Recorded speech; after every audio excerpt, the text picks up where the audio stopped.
another session of the Pilot Ground Briefs. My name is Habib Hussein, and I'm a pilot and a flight instructor. So before I get into the main content for today, I'd just like to take a moment to talk about Aero Global Aviation Academy. So here at Aero Global Aviation Academy, our main goal is to help people become pilots in an affordable and flexible way. So if you've ever been through flight training or if you've ever been to a flight school, you'll know going through flight training is not cheap at all. So in order to successfully, achieve, our goal of successfully making flight training affordable, we do have to come up with ways to raise funds. So one of the ways we actually are also planning on raising funds is through the Pilot Ground Briefs program. So the Pilot Ground Briefs program is, a program that's there to help aviation enthusiasts or student pilots, sharpen up their knowledge. So we're putting it for sale out there right now. And if you want to support us in this movement in making pilot training affordable, please consider purchasing the course. I know there's so many ways to, learn. There's so many resources out there to help you sharpen up your aviation knowledge. But just know if you do purchase this course, you're helping somebody out there successfully become a pilot. So with that being said, I'll just show you how you can get access to the course. And I'll come in here. If you do come here to this page on this link here, we currently have it on the Teachable platform. So you never know if you're watching in the future, the link might change. So please make sure you check the link in the description below for the most up-to-date link to gain access to the course. But if you do come to the page here right now, you can scroll down to where it says to choose a pricing option. And we currently have the course going for $199. We just launched and we're doing a special early bird sale.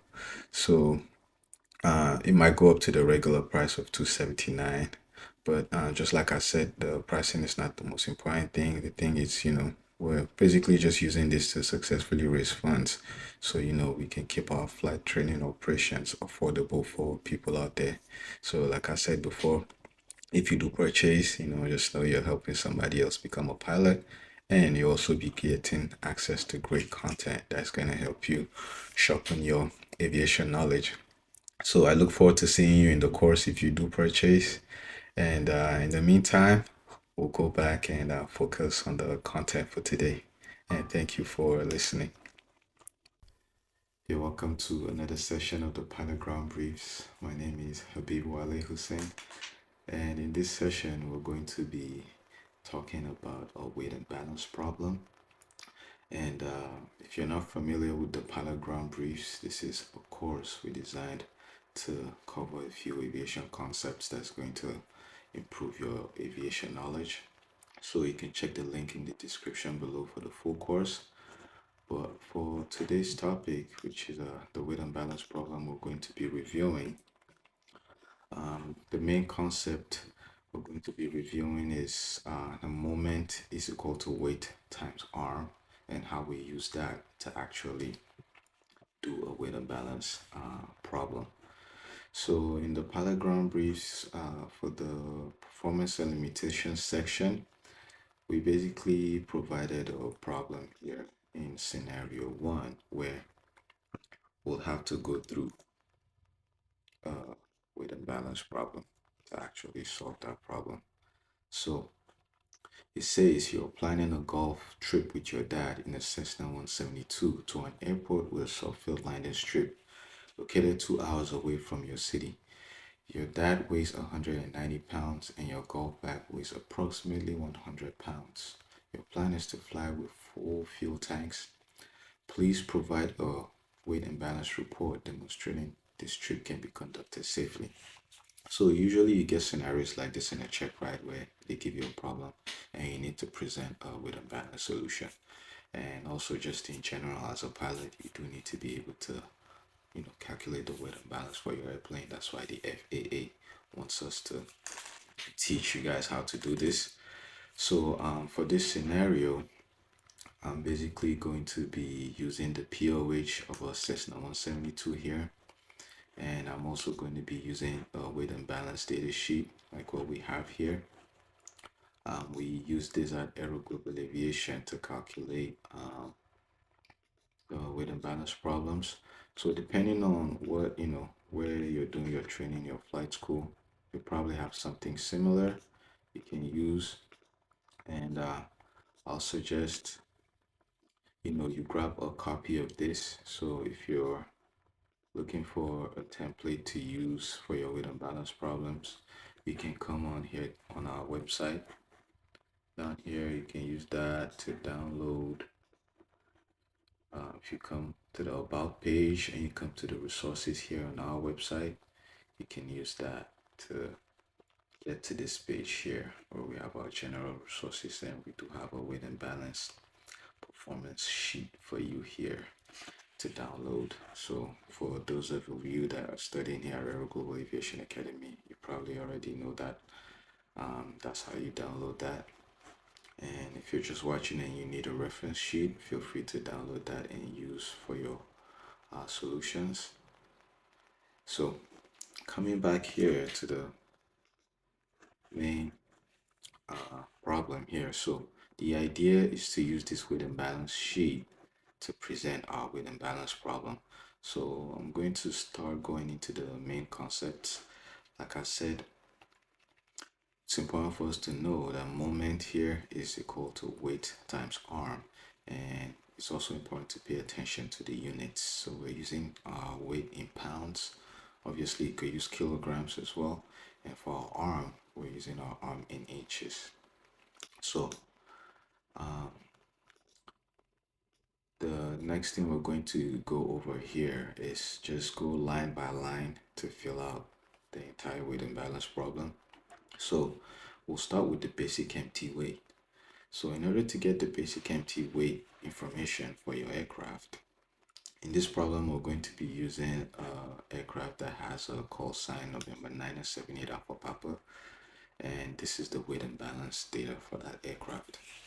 So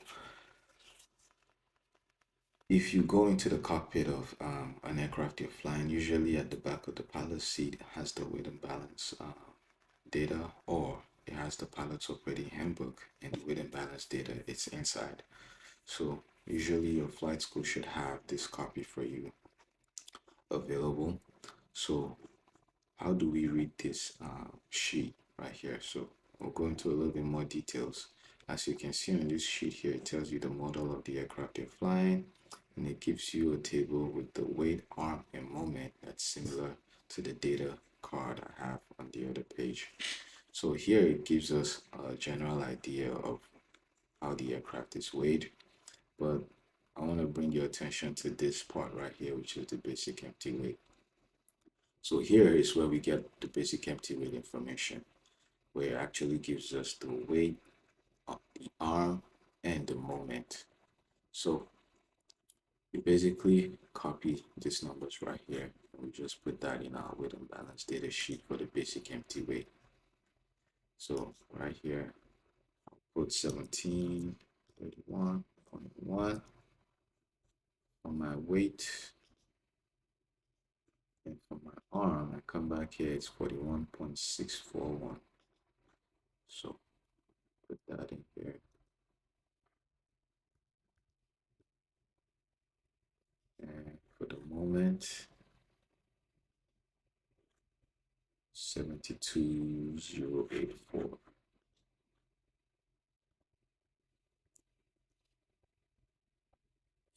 So I have these numbers here for me basically. So that's the first step right there. So just to highlight again, make sure you check the POH for the specific aircraft and get the basic empty weight from the aircraft. And always just make sure you return the POH back in the aircraft, because it always has to be in the aircraft. You cannot take it away from the aircraft. So we have that. So the next thing is a pilot and a front passenger. You need to get their weight, get the arm and the moment. So coming back here to the problem we have at hand, I'll use myself in this scenario as the person flying with his dad. So the problem tells me my dad weighs 190 pounds, So right now, I just weighed myself last night. I weigh 183 pounds. So thank God I'm not too heavy. I like to think I'm not too heavy. So I'll basically just take my weight and my dad's weight. So I'm 183 pounds plus my dad is 190. So that gives me 373. So that's the weight for the pilot and the front passenger. So, if you're doing yours, whoever you're flying with, if there's nobody, you just use zero. If it's just you, use just your weight here. And then the arm. So I want you to pay attention here because this is very important. We're not always going to have the arm like the one we got for the basic empty weight. So how do we get the arm for the pilot and front passenger? You basically have to come back to the POH here. And in this POH for Cessna 172, if you're flying another aircraft, it might be different, but the idea is the same. You just go to where you have a loading arrangement, and this is what the loading arrangements look like on the POH for a Cessna 172. So it gives you the CG arm for the pilot and the passenger. Here it says it's 37, but it puts a star here. So we'll come down here and read what the star says. It says the pilot or passenger center of gravity on adjustable seats position for average occupant. Numbers in parentheses indicate forward and aft limits of the occupant center of gravity range. So basically it means it could range from 34 all the way to 46, which is the forward and the aft limit for the CG range. So for the purpose of this tutorial, I'll use 37 as the arm for the pilot and passenger. So I'll put 37 in there. And to get my moment, I just use the formula that says moment is equal to weight times arm. So I'll use 373 multiplied by 37. It gives me 13,801. So that right there is my moment for the pilot and front passenger. And then I move on to the rear passenger. So for the rear passenger, for this scenario, I don't have anybody. So I'll just put 0 in there. And then if I had somebody, I'll still have to figure out the arm. So you just use the same idea. Come back to the loading arrangement and look at what the arm is for the rear passengers. And here it says it's 73. It doesn't provide any note because usually the rear passenger seat is always fixed. If it's adjustable, it might give you a forward and aft limit. So it says it's 73 here, so I put 73. So for the moment, if I multiply 0 by 73, multiply anything by 0, you get 0. So basic math, right? So we come down here to the next section here, the baggage area.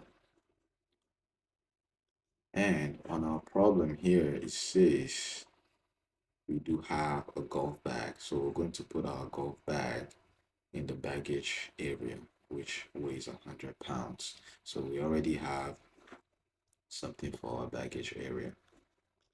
So we'll put 100 pounds in there for the baggage area. And then to get the arm, we come here to the loading page. Look, it says the baggage area 1 is 95, but it also gives you a note. So let's see what the note says. It says the arms measure to the center of the areas shown. So it's basically just the center. So depending on where you place your bag, obviously, if it's more to the front, you want to use this number. If it's more to the back of the baggage area, you want to use this number. If it's just in the middle, then, you can use 95. So I'll just put my bag, just center it in the baggage area. So I'll use 95 for the arm here. Then if we multiply 95 by 100, we get 9,500. So the next line says we need to calculate our zero fuel weight.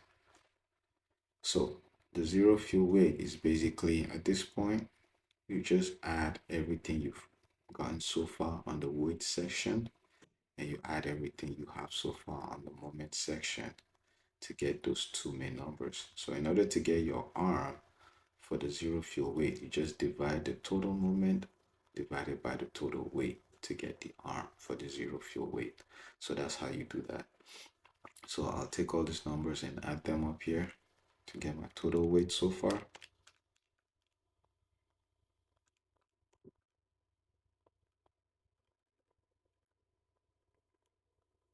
So I get 2,204.1.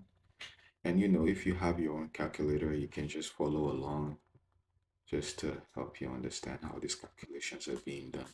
That way you understand the whole addition, subtraction, multiplication, and division going on.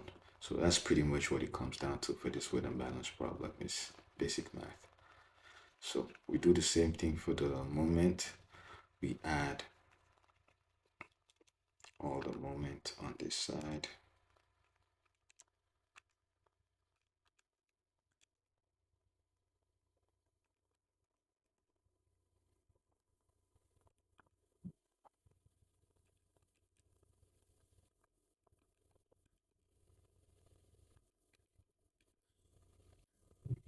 We get 95,385. So that's a huge number, but don't worry. You can divide that by the total weight and you get the arm. So we divide that by, we get the arm. So the arm is 43.27 right there.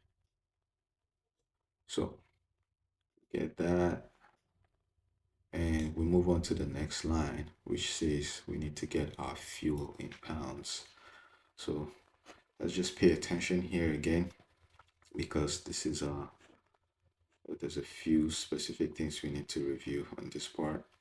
So the fuel is basically, if we come back here to the scenario, it says your plan is to fly with full fuel tanks, right? So if we come back to the pilot's operating handbook here and take a look at the specifications, we'll try to determine what full tanks is in our aircraft. So in this aircraft, we do have about 53 gallons that we can use for full fuel tanks. So come down here and check the specifications of what we have.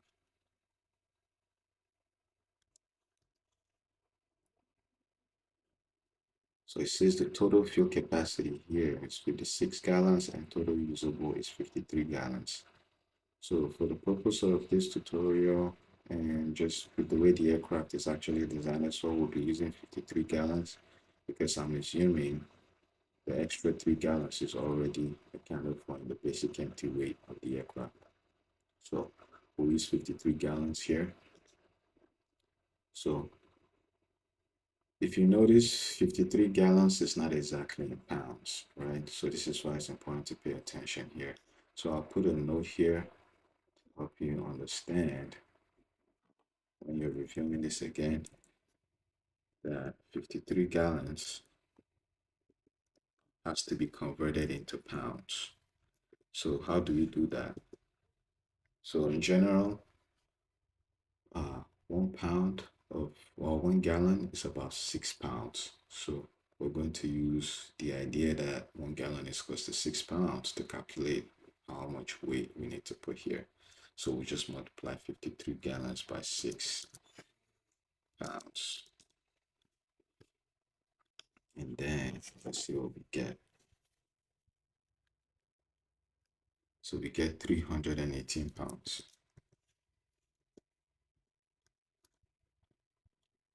So 318 pounds right there. And then the next thing is our arm. So how do we determine the arm for our fuel tanks? So basically just come here on the POH, go back to the loading arrangements and look at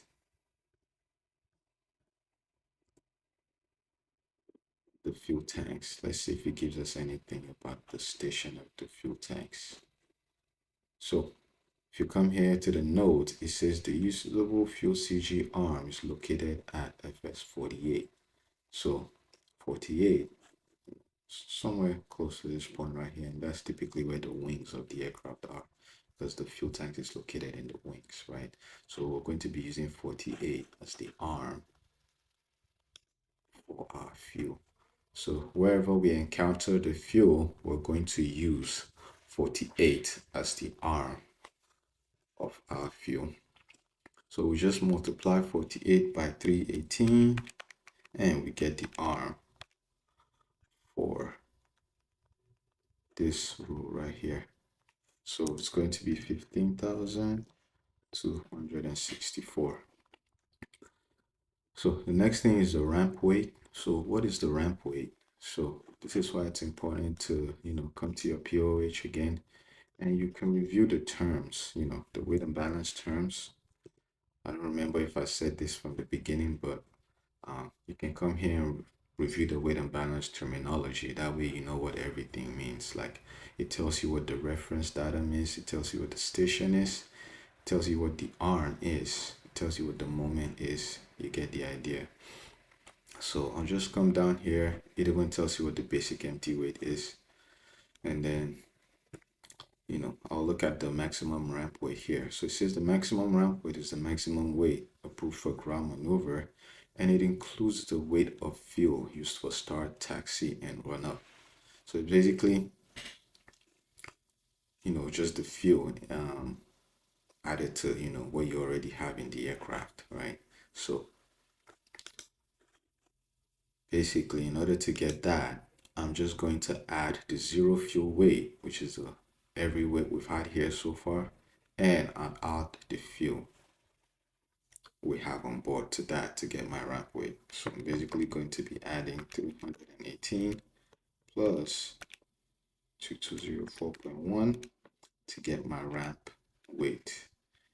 So it gives me 2522.1.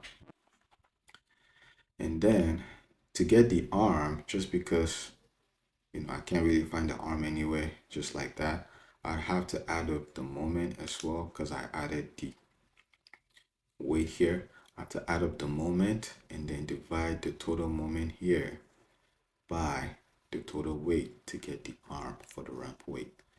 So I'll add that up. I get 5,385 plus 15,264. I'll get the total moment and then I'll divide that by the total weight here.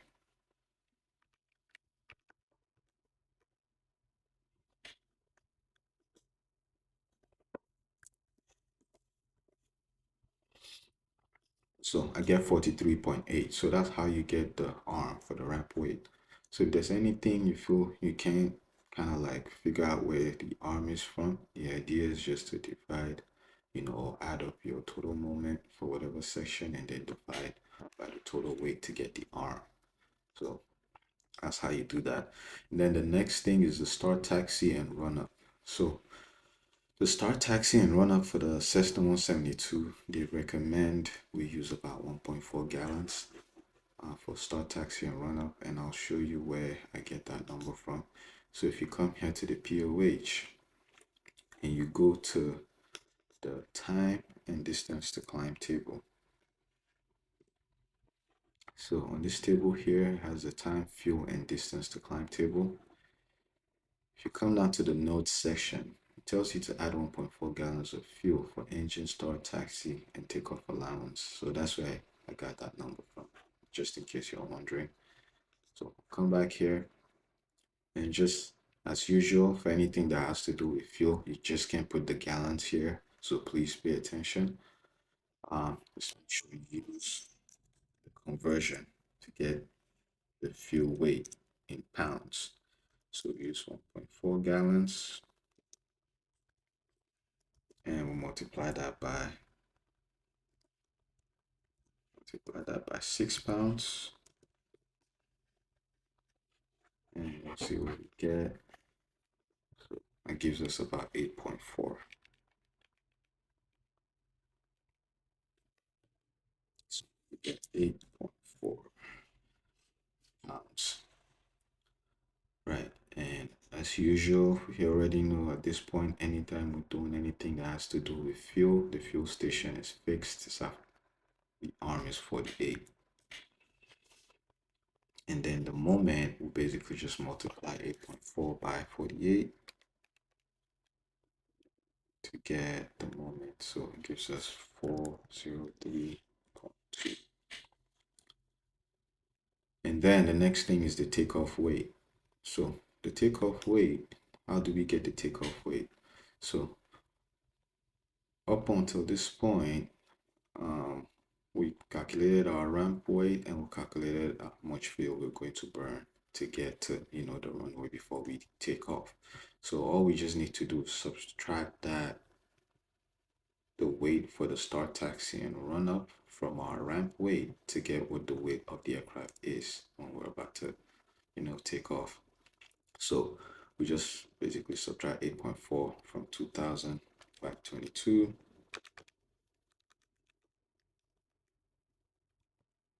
It's not a lot, but we do need to account for that to have accurate numbers. So we put that right there.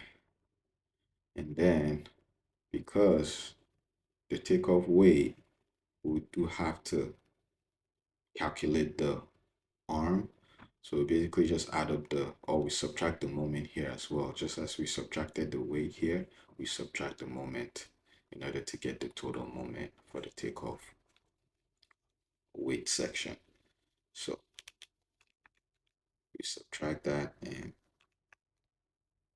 divide by the total weight to get the arm for the takeoff weight.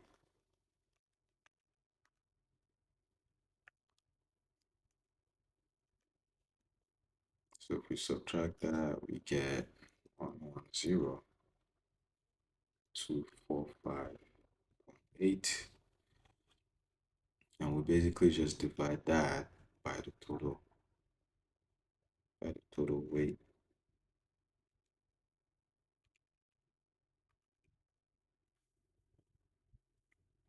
And we get the arm as 43.85. All right, so I'll just stop here for a second because this is very important. So this is the point where it's important for us to determine if we're safe to actually take off and go fly, right? So as you can see, the rest of the calculation has to do with, calculating the fuel you use and, where your weight and balance is when you're landing. So I'll get to that in a second. But before I go deeper into that, it's important to understand the takeoff information here, because this number right here, the arm for your takeoff weight, tells you where your CG location is when you're taking off. So in order to prove that your aircraft is safe to actually fly with this loading, the first thing you want to do is come to the POH and take a look at the CG envelope. So in this Cessna 172, it does have, two graphs you can use. So it gives you a CG moment envelope here, which is a center of gravity moment envelope. So with the scale we're using, we're going to be using the weight in pounds on the y-axis, and on the x-axis we're going to be using the moment, the airplane's moment. So if you notice here, it divides the moment by 1000. So it's important for you to know whatever number you have here, you have to divide that by 1000 to get where it is on this scale. So just from looking, I can see we have 110,000 here. So on this scale, we're going to be using 110. And our weight is about 2,513. So what you want to do to demonstrate that your airplane is actually safe to conduct this flight is you want to take that weight of 2,513. Come on here. The gym is somewhere here and just draw a line to where it matches with that 110 right there. And then I'll take a line from 110, draw it up and see where it matches. So I can see where it matches in here. It's within this envelope, this normal category envelope. So if I'm going to be flying in a normal category, I always have to make sure before I fly, if I do my weight and balance calculation, I have to stay within this envelope, to avoid any problems, right? So if you go through this in your checkout and you prove this, it means your aircraft is actually loaded correctly. So that's one way to prove that, right? So the second way to prove that is by using the other chart, which is the center of gravity limits chart here. This is for Cessna 172. If you're flying something else, you should have something similar. The idea is the same thing. So in this chart here, it uses the weight of the aircraft and uses the airplane CG location with the inches aft of data, right? So I like to bring your attention to this again. As you can see, it says the CG location in inches aft of datum, right? So this is why this is important right here, this number. So it's 43.85. So we put that number here. That is our reference number right there. And then we can use this chart to actually determine using the inches aft of datum, the CG location, to determine if we're within this envelope for the normal category. So we'll grab about, since our weight is about 2,513. So I'll just slightly go above 2,500 on the weight here. And I come to about 43 right there, which I believe is the CG. It says 43.85, so probably a little bit closer to 44. So I'll put this there again, right there. And then I go a little bit close to 44. So 43.85. Just do that. So it should be somewhere here. So as you can see, it's within this envelope. So I'm safe to fly with this current weight and balance loading on the aircraft. So that's how you prove your aircraft is safe to fly, right? So the next thing now, just to finish up, you do want to like finish putting in the numbers here, even after you've proven you're safe to fly, because you also want to determine where your CG is going to be. You also want to be able to tell if your CG moves forward or aft after you land. So we'll move on here and calculate the fuel used en route. And to calculate the fuel used en route, it's important to, come out here and fill out your parameters for your flight. And in order to do that, you have to be familiar with the cruise performance table. So I'll use this opportunity to introduce you to the cruise performance table. So for this aircraft, the cruise performance table has a few details that we'll probably go into a little bit of a detail about for you to understand the concept behind that. But this table right here, it gives you a lot of information that you need to know about, you're cruising with the aircraft. So first it tells you, you need to select your pressure altitude, and then you need to select the RPM. And then it gives you three different options.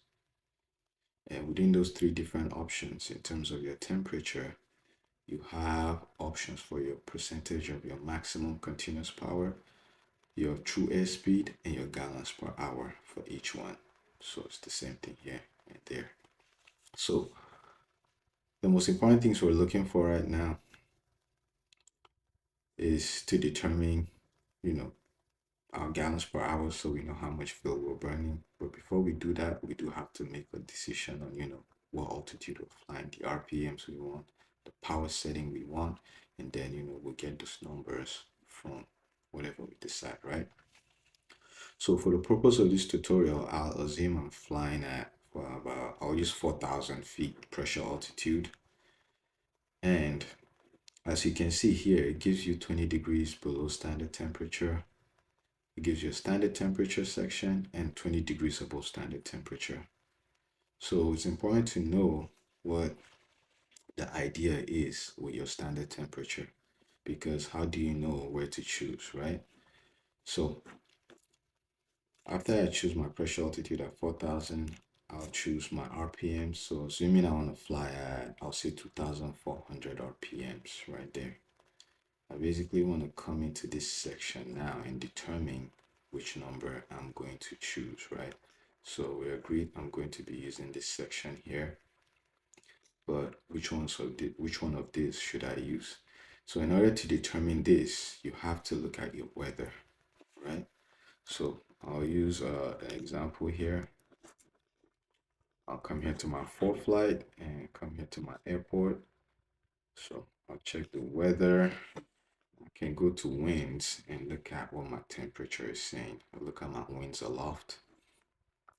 So assuming I'm flying at 4,000, right? So if I look at my altitude with this reporting station at this airport, it gives me different altitudes. It gives me the temperature at those altitude. It gives me the winds. I will just focus on the temperature right now because that's what we need to determine some of these numbers. So if we're flying at 4,000, we see 4,000 is not shown here. It just goes from 3,000 to 6,000. So what I can do is, because 4,000 is closer to 3,000, I'll use the numbers associated with 3,000 for my calculations. So if I come here and determine, it tells me at 3,000 feet, within this area of this airport I'm looking at, it says it's 21 degrees and ISA plus 12. So ISA is your international standard atmosphere. And as you can see, it tells you about your standard temperature here. So our international standard atmosphere is just basically telling us what, the temperature is at that altitude, what the difference is with the current temperature at that altitude and what it will be within a standard atmosphere. So if you use a ForeFlight here, it's really easy to tell because it just gives you the number plus 12 right there. So the most important thing you need to be aware of is the standard lapse rate, because the standard lapse rate is basically for every 1,000 feet of altitude you gain, you lose about 2 degrees Celsius. So that's the idea they used to come up with the international standard atmosphere.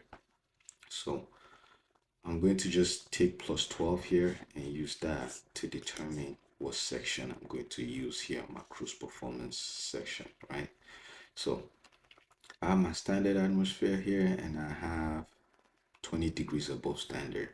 So my number I got for ISA is plus 12. So plus 12, it's not exactly 20 degrees above, it's just 12 degrees above.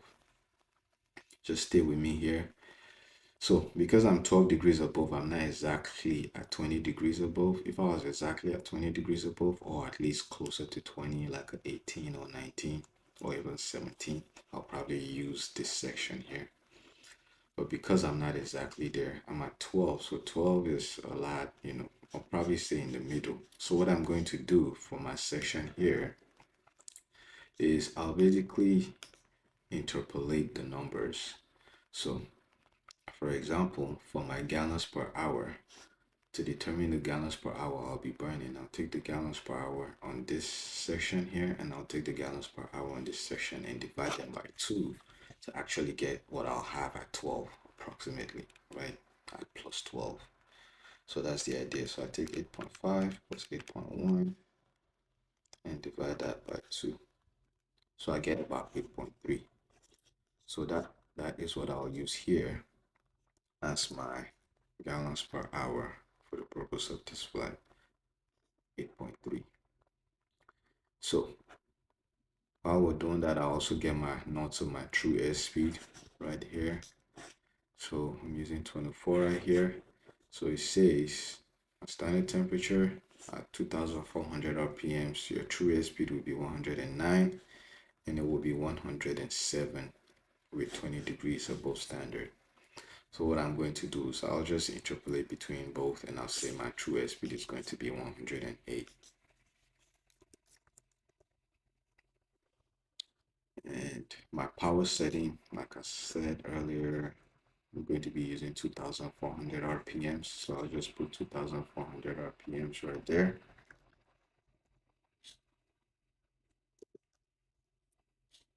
And for my percentage of my brake horsepower, it's pretty much the same thing as my percentage of maximum continuous power. So I'll just come down here to my section here and I'll look at the standard and this and just basically interpolate between both to get the exact number I'm using. I'm basically using about 59%. So I'm adding 61 to 57 and just dividing by 2. So I'm using about 57 percentage of my brake horsepower. And now that I have these numbers, it's easy for me to, calculate how much fuel I'm going to be using en route, right?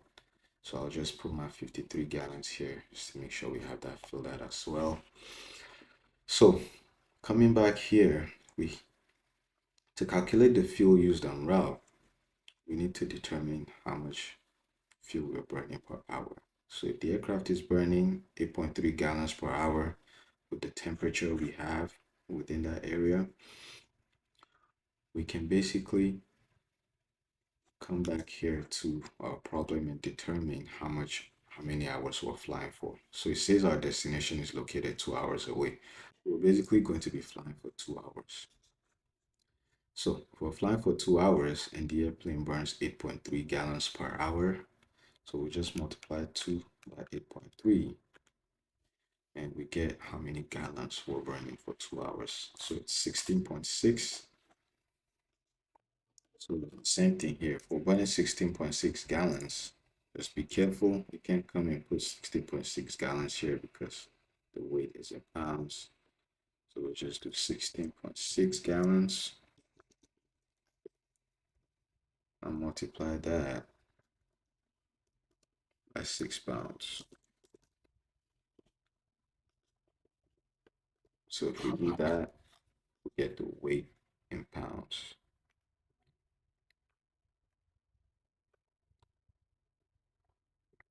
So basically get 99.6 pounds. So as usual, the arm, if you're burning fuel, you're burning from the fuel station arm. So basically just use 48 as the arm. And then you just multiply 48 by 99.6 to get the moment here.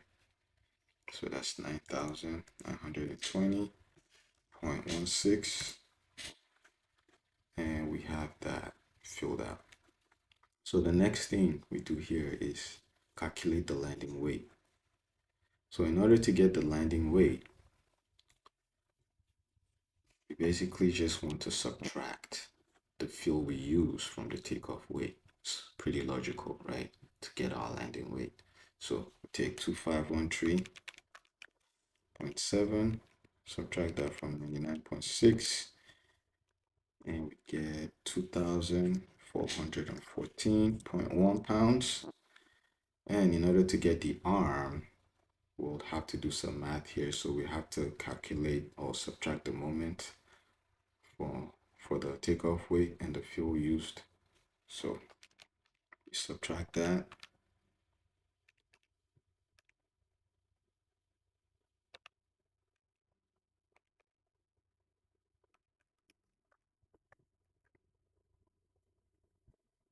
And then we divide that by the landing weight to get the arm. So our arm that we get here is basically going to be our CG upon landing.